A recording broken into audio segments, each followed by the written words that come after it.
عدالتی تاریخ میں تاریخ بناتی یہ خبر آپ کو ورطۂ حیرت و مسرت میں ڈال دے گی کہ وفاقی آئینی عدالت نے ایک عظیم الشان اور دور رس فیصلہ سناتے ہوئے قرار دیا ہے کہ کم عمری کی شادی پر سزا تو دی جا سکتی ہے، تاہم نکاح کو صرف اس بنیاد پر کالعدم قرار نہیں دیا جا سکتا۔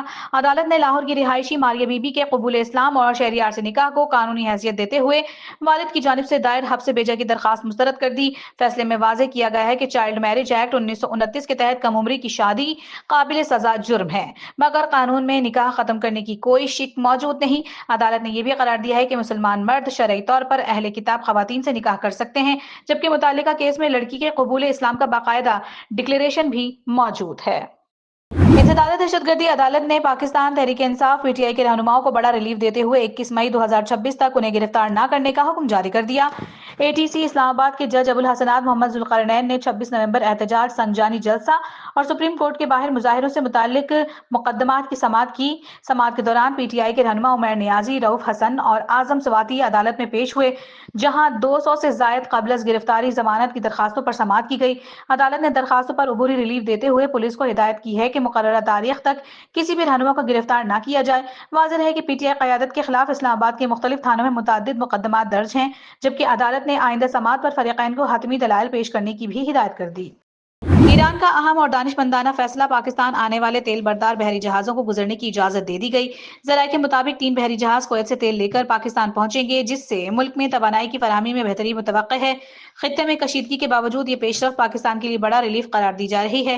معاون خصوصی بلال بن ثاقب کے مطابق آبنائے ہرمز کا بحران اب عالمی سپلائی چین کو بھی متاثر کر رہا ہے۔ تیل کی قیمتوں میں اضافہ صرف ابتدائی مرحلہ ہے۔ دیگر ماہرین کا کہنا ہے کہ یہ وقتی ریلیف ضرور ہے، تاہم خطے کی غیر یقینی صورتحال کے باعث عالمی اور مقامی منڈیوں پر دباؤ آئندہ بھی برقرار رہنے کی پیش گوئی ہے۔ ایم کیو ایم کا 28ویں آئینی ترمیم کا مطالبہ وفاق کے لیے زیر غور۔ متحدہ قومی موومنٹ پاکستان نے فوری طور پر 28ویں آئینی ترمیم لانے کا مطالبہ کرتے ہوئے اختیارات نچلی سطح تک منتقل کرنے پر زور دیا اور اپنی تقریر میں حقائق کو بیانیہ بناتے ہوئے ممکنہ صورتحال کو پیش کیا۔ متحدہ قومی موومنٹ کی پریس کانفرنس میں ڈاکٹر خالد مقبول صدیقی کا کہنا تھا کہ ممکنہ جنگی صورتحال میں عوام کو بااختیار بنانا ناگزیر ہے۔ دوسری جانب انہوں نے موروثی سیاست کو تنقید کا نشانہ بناتے ہوئے مستحکم بلدیاتی نظام کی ضرورت پر بھی اصرار کیا تھا۔ پاکستان نے سفارتی معاملات میں جس طرح سبقت حاصل کی اور خصوصیت کے ساتھ بھارتی عدالت کی جانب سے کشمیری رہنما آسیہ اندرابی اور ان کے ساتھیوں کو سنائی گئی سزاؤں کو یکسر مسترد کرتے ہوئے اسے انصاف کا خون قرار دیا، اس کے متوازی دنیا بھر سے آوازیں پاکستان کے حق میں اٹھنے لگیں اور بیشتر ممالک نے مقبوضہ کشمیر میں انسانی حقوق کی خلاف ورزیوں کو نہ صرف سمجھا بلکہ اس کے خلاف آواز بھی اٹھائی۔ دفتر خارجہ پاکستان کے مطابق یہ اقدام مقبوضہ جموں و کشمیر میں انسانی حقوق کی خلاف ورزیوں کا تسلسل ہے، جبکہ بھارت پر اختلافی آوازیں دبانے کا الزام عائد کیا گیا ہے۔ سندھ کابینہ کی کفایت شعاری مہم میں براہ راست وزیروں، مشیروں اور اعلیٰ حکام کی شرکت نے پوری قوم کو متحرک کر دیا۔ حکومت سندھ کی کفایت شعاری مہم کے تحت کابینہ اراکین کی 3 ماہ کی تنخواہیں نہ لینے اور جمعے کے روز ورک فرام ہوم پالیسی کو نافذ کرنے کا اعلان کرتے ہی باقی صوبوں میں بھی ہلچل پیدا ہو گئی۔ واضح رہے کہ سندھ حکومت کا یہ اقدام توانائی کے ذخائر کو محفوظ بنانے کے لیے صوبے بھر میں کفایت شعاری پالیسی کے تحت کیا گیا ہے، جس سے ٹریفک میں کمی اور ایندھن کے استعمال کو محدود کرنے میں مدد ملے گی۔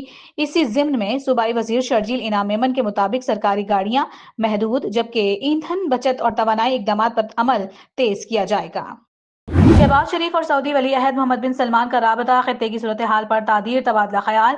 وزیر اعظم شہباز شریف اور سعودی ولی عہد محمد بن سلمان کے درمیان ٹیلی فونک رابطہ ہوا، جس میں مشرق وسطی کی کشیدہ صورتحال اور سیکورٹی خدشات پر گفتگو کی گئی۔ دونوں رہنماؤں نے امن کے لیے سفارتی کوششیں تیز کرنے پر زور دیا اور رابطے جاری رکھنے پر اتفاق کیا۔ وزیر اعظم شہباز شریف نے اس موقع پر سعودی عرب کے ساتھ پاکستان کی مکمل یکجہتی کا اعادہ کرتے ہوئے کہا کہ پاکستان ہر مشکل گھڑی میں سعودی عرب کے ساتھ کھڑا رہے گا۔ اس جنگی گرما گرم ماحول میں اہل پاکستان کے لیے ایک باعث مسرت خبر بھی سامنے آ گئی ہے۔ ایشیائی ترقیاتی بینک نے پاکستان کے لیے بڑے امدادی پیکج کا اعلان کر دیا۔ ایشیائی ترقیاتی بینک ایشین ڈیولپمنٹ بینک نے پاکستان سمیت متاثرہ ترقی پذیر ممالک کے لیے امدادی پیکج کا اعلان کرتے ہوئے بجٹ سپورٹ اور تجارتی اور سپلائی چین فائنانس فراہم کرنے پر آمادگی ظاہر کر دی۔ پی آئی امریکہ 6 سال بعد لندن کے لیے براہ راست فلائٹ آپریشن بحال PIA نے 6 سال کے تعطل کے بعد لندن کے لیے براہ راست پروازیں بحال کرنے کا اعلان کر دیا ہے۔ اسلام آباد سے 29 مارچ اور لاہور سے 30 مارچ سے ہیتھرو ایئرپورٹ لندن کے لیے پروازیں شروع ہوں گی۔ آگے چل کر ہفتہ وار 7 پروازیں لندن کے لیے اڑان بھرا کریں گی۔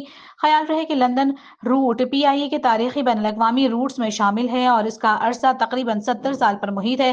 2020 میں پابندی سے قبل PIA ہفتہ وار 10 پروازیں لندن کے لیے چلا رہی تھی۔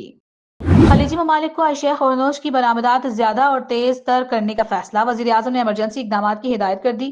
وزیر اعظم شہباز شریف کی زیر صدارت اعلیٰ سطحی اجلاس میں خلیجی ممالک کو اشیاء خورنوش کی بلا تعطل فراہمی اور بندرگاہی نظام کو مزید مؤثر بنانے کے لیے اہم انتظامی فیصلے کیے گئے۔ وزیر اعظم کی زیر نگرانی بننے والی خصوصی کمیٹی نے خلیجی ریاستوں کو برآمد کرنے کے لیے 40 بنیادی اشیاء کی منظوری دے دی، جن میں چاول، چینی، گوشت، پولٹری، ڈیری مصنوعات، پھل اور سبزیاں شامل ہیں۔ پاکستان سمجھتا ہے کہ اس کڑے وقت میں خلیجی ممالک کے لیے اشیاء خورنوش کی ذمہ داری اٹھانا پاکستان کا فرض اولین ہے۔ عوام میڈیا سوشل میڈیا مشرق وسطی اور ایران امریکہ محاذ آرائی پر خاموشی اختیار کریں۔ قیاس آرائیاں، افواہیں، غیر مصدقہ خبریں ملک و قوم کے لیے سخت نقصان دہ ہو سکتی ہیں۔ وزارت خارجہ کے ترجمان طاہر اندرابی نے میڈیا نمائندگان اور شہری حلقوں کو ہدایت کی ہے کہ وہ مشرق وسطی اور ایران امریکہ محاذ آرائی میں جاری حالیہ تنازعات کے حوالے سے پاکستان کے کردار کے بارے میں پھیلائے جانے والے قیاس آرائیوں سے مکمل پرہیز کریں۔